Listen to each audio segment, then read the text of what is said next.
Hello friends, చనిపోయిన వ్యక్తుల ఆధార్ కార్డ్‌ని ఏం చేయాలో తెలుసా?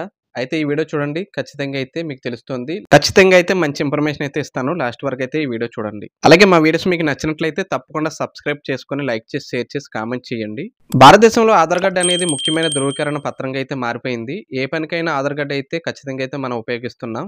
ఏదైనా నిమిత్తం బ్యాంకుకి వెళ్ళాలన్నా, అలాగే హోటల్‌లో చెక్ ఇన్ చేయాలన్నా, రైల్లో ప్రయాణిస్తున్నప్పుడు టీటీకి గుర్తింపు ప్రూఫ్‌గా చూపించాలన్నా ఇలా అన్ని చోట్ల ఉపయోగపడుతుంది. ఆధార్ కార్డ్ అనేది 12 అంకెల ప్రత్యేక గుర్తింపు సంఖ్య.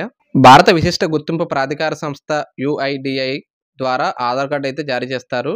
అయితే వయసుతో సంబంధం లేకుండా ఆధార్ కార్డ్‌ని జారీ చేస్తారు. అయితే ఒక వ్యక్తి మరణించిన తర్వాత ఆధార్ కార్డ్‌ను సరెండర్ చేయడం లేదా మూసివేయడం గురించి ఇంకా ఎటువంటి నియమాలైతే రూపొందించలేదు. అంటే కుటుంబంలో ఎవరైనా మరణించిన తర్వాత మీరు అతని ఆధార్ కార్డ్‌ను సరెండర్ చేయలేరు లేదా రద్దు చేయలేరు. అయితే ఆధార్ కార్డ్‌ను సురక్షితంగా ఉంచడానికి యుఐడిఐ అందించే ఆధార్ లాక్ సౌకర్యాన్ని వినియోగించుకోవాలని నిపుణులైతే చెబుతున్నారు. ఇలా చేయడం ద్వారా మీకు కావలసిన వారి ఆధార్ కార్డ్ సురక్షితంగా ఉంచడమే కాకుండా దానిని ఎవరూ దుర్వినియోగం అయితే చేయలేరు. ఆధార్ కార్డ్‌ను దానిని ఉపయోగించడం కష్టమవుతుంది. మీ కుటుంబంలో ఎవరైనా చనిపోతే అది దుర్వినియోగం కాకుండా నిరోధించడానికైతే మీరు అతడు లేక ఆమె ఆధార్ కార్డ్‌ని అయితే లాక్ చేయవచ్చు. అయితే చనిపోయిన వారి ఆధార్ కార్డ్ ఎలా లాక్ చేయాలో ఇప్పుడు చూడండి. క్రోమ్‌లోకి వెళ్ళండి. క్రోమ్‌లోకి వెళ్ళిన తర్వాత మై ఆధార్ అని ఎంటర్ చేయండి. సెర్చ్ బార్లో మై ఆధార్ అని ఎంటర్ చేసిన తర్వాత మై ఆధార్ అని కనబడుతుంది చూడండి. ఆ మై ఆధార్ అని ఎంటర్ చేయండి. క్లిక్ చేసిన తర్వాత కిందకి స్క్రోల్ చేయండి. కిందకి స్క్రోల్ చేసిన తర్వాత గెట్ ఆధార్ అని ఉంది కదా, అది క్లిక్ చేయండి. క్లిక్ చేసిన తర్వాత ఆధార్ సర్వీస్ అని ఉంది కదా, అది క్లిక్ చేయండి. క్లిక్ చేసిన తర్వాత కిందకి స్క్రోల్ చేయండి. కిందకి స్క్రోల్ చేసిన తర్వాత ఆధార్ లాక్ అన్లాక్ అని చూడండి, అది క్లిక్ చేయండి. క్లిక్ చేసిన తర్వాత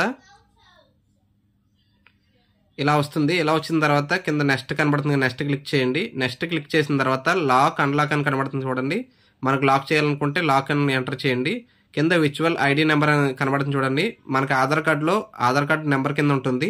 విర్చువల్ ఐడి ఉంది కదా, ఆ నెంబర్ అయితే ఎంటర్ చేయండి. మొత్తం నెంబర్ అంతా ఎంటర్ చేయాలి. పూర్తిగా నెంబర్ అయితే ఎంటర్ చేయండి. ఎంటర్ చేసిన తర్వాత కింద ఫుల్ నేమ్ ఉంది కదా, ఫుల్ నేమ్ అయితే మీ పూర్తి పేరు అయితే ఎంటర్ చేయాలి. అక్కడ ఎంటర్ చేసిన తర్వాత కింద పిన్ కోడ్ ఉంది కదా, మీ పిన్ కోడ్, మీ ఏరియా పిన్ కోడ్ అయితే ఎంటర్ చేయాలి. అక్కడ ఎంటర్ చేసిన తర్వాత కింద క్యాప్చా కనబడుతుంది చూడండి. కింద క్యాప్చా, ఫుల్ క్యాప్చా అయితే ఎంటర్ చేయాలి. అక్కడ ఎంటర్ చేసిన తర్వాత కింద సెండ్ ఓటీపీ అని ఉంది చూడండి. ఆ సెండ్ ఓటీపీ క్లిక్ చేయండి. క్లిక్ చేసిన తర్వాత మీ ఆధార్ కార్డుకి లింక్ అయిన ఆ మొబైల్ నెంబర్కి ఒక ఓటీపీ వస్తుంది.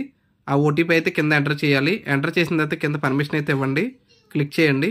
క్లిక్ చేసిన తర్వాత సబ్మిట్ అయితే కొట్టండి. సబ్మిట్ కొడితే ఆధార్ కార్డ్ అయితే లాక్ అయిపోతుంది. ఒకవేళ మనం అన్లాక్ చేసుకోవాలనుకుంటే పక్కన కనబడుతుంది చూడండి అన్లాక్ అని, అన్లాక్ క్లిక్ చేసి మనం విర్చువల్ ఐడి నెంబర్ చెప్పాను కదా ఇందాక, ఆ నెంబర్ అయితే ఎంటర్ చేయండి. ఎంటర్ చేసిన తర్వాత కింద క్యాప్చా కనబడుతుంది కదా, కింద క్యాప్చా కూడా ఎంటర్ చేయాలి. ఎంటర్ చేసిన తర్వాత సెండ్ ఓటీపీ ఉంది కదా, సెండ్ ఓటీపీ ఎంటర్ చేసి మీ రిజిస్టర్ మొబైల్ నెంబర్కి ఓటీపీ వస్తుంది. వచ్చిన ఓటీపీ ఎంటర్ చేస్తే మీ ఆధార్ కార్డ్ అయితే అన్లాక్ అయిపోతుంది. Thank you.